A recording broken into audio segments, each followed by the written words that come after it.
Greetings, children. Captain Disillusion here. I was just admiring this pen given to me by the Duke of Delaware in a parallel timeline. It's a powerful tool. You can use it to write an essay that changes the world, or as a weapon to swiftly kill everyone in the room. However, this particular pen doesn't write very well, but rather than throw it away, I'm going to use it in my pen mosaic of what I think Carl Sagan and Neil deGrasse Tyson's baby would look like. Perfect. You can tell a lot about a person by the way they deal with malfunctioning technology, and one of the buggiest technologies ever is being used by you right now. Web video. When I see a weird video glitch, it makes me think of how much I hate the unreliable quality of most streaming video services, with their pauses and wild fluctuations in resolution. I need to see a consistent level of detail when I'm watching my art films. But some people, when they see a video glitch, it makes them think of aliens. Aliens hiding among us.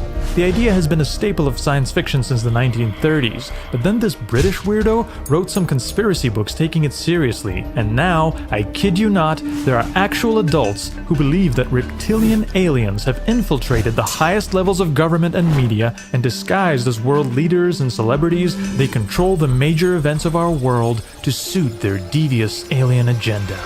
Their evidence? Why, the glitches, of course. See, they're not glitches at all, but wardrobe malfunctions in the alien's sophisticated human disguise. Is it a physical costume, or a holographic facade, or do they have natural shape-shifting abilities?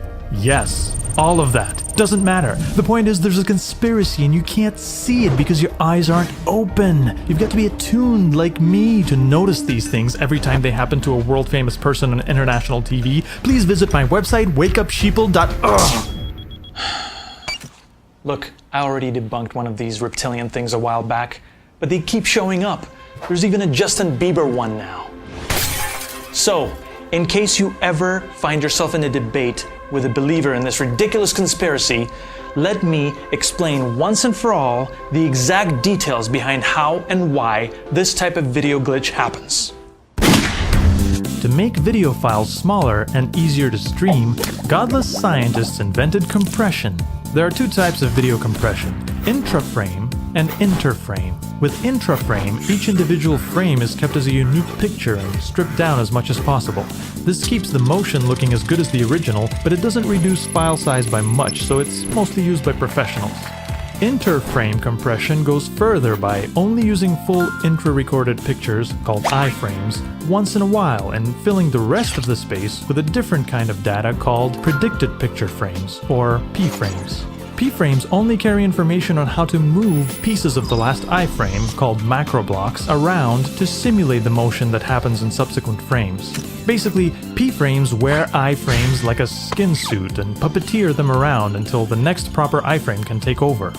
Nowadays, they've also introduced another kind of frame called a bi-predictive frame, but I'm gonna need a signed parental consent form to tell you about those. Anyway, normally this works okay and cuts down on file size. But sometimes, if iframes are really far apart and one of them gets skipped in a badly copied file or a live stream from Pretty Boy Prison, the P-frames keep distorting the picture way beyond what looks acceptable. They're working from too old a reference. Like if someone blinked and the iframe where their eyes open back up gets skipped, P-frames go on moving the closed eyelids around like they're eyeballs, and suddenly a bunch of conspiracy theorists need to change their pans.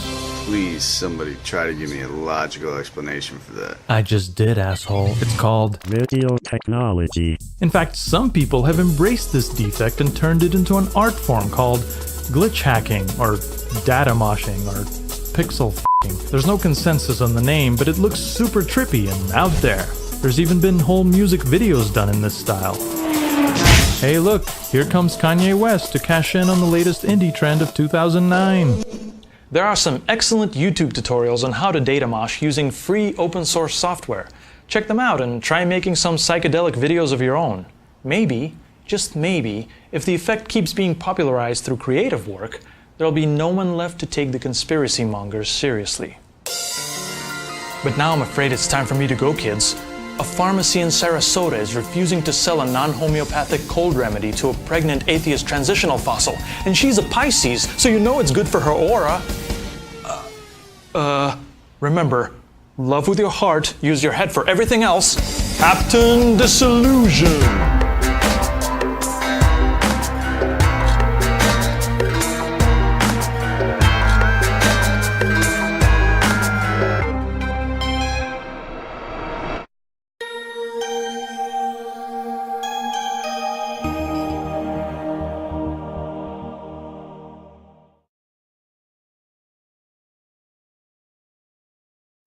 Remember, love with your heart, use your head for everything else. Cut!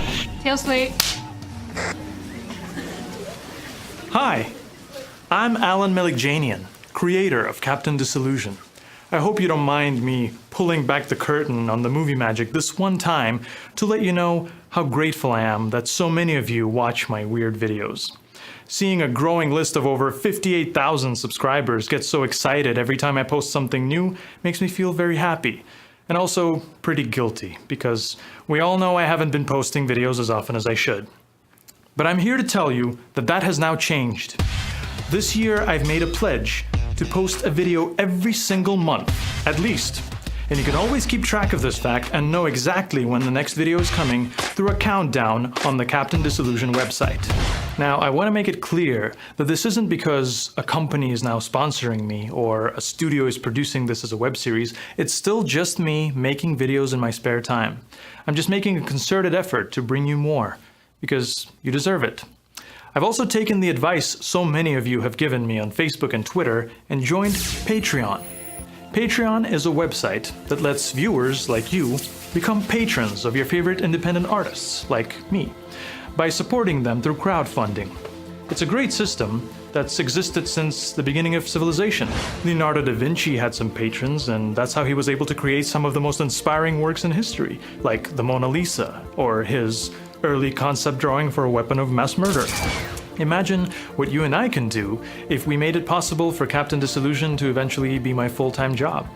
Now, whether you choose to be a patron or not, I'm still making these videos, and since I'm doing it monthly now, there's going to be a lot of extra content that might not be interesting to a casual viewer, but it makes for perfect Patreon rewards for fans that choose to support me.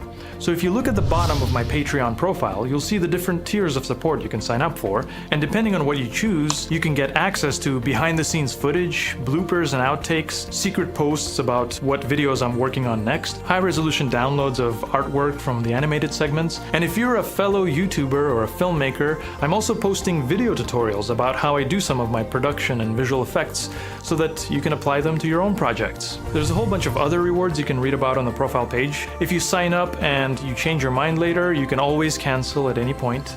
Or you can do like a community thing and you can cancel but then come back again and then cancel and come back. All I ask is that you check it out for the sake of rational thinking, skepticism, the love of visual effects, geeky movie references, and a friend of mine named Captain Disillusion. So you finally sold out. No, I'm just trying to get independent support from my viewers. And you actually think people are going to want to this. I'm a good garbage in their feed. Do good work, and I deserve. You are nothing, my friend. No, you're never going to accomplish anything. You're never going to amount to anything. I'm not going to listen to this anymore. I don't have to listen to you anymore.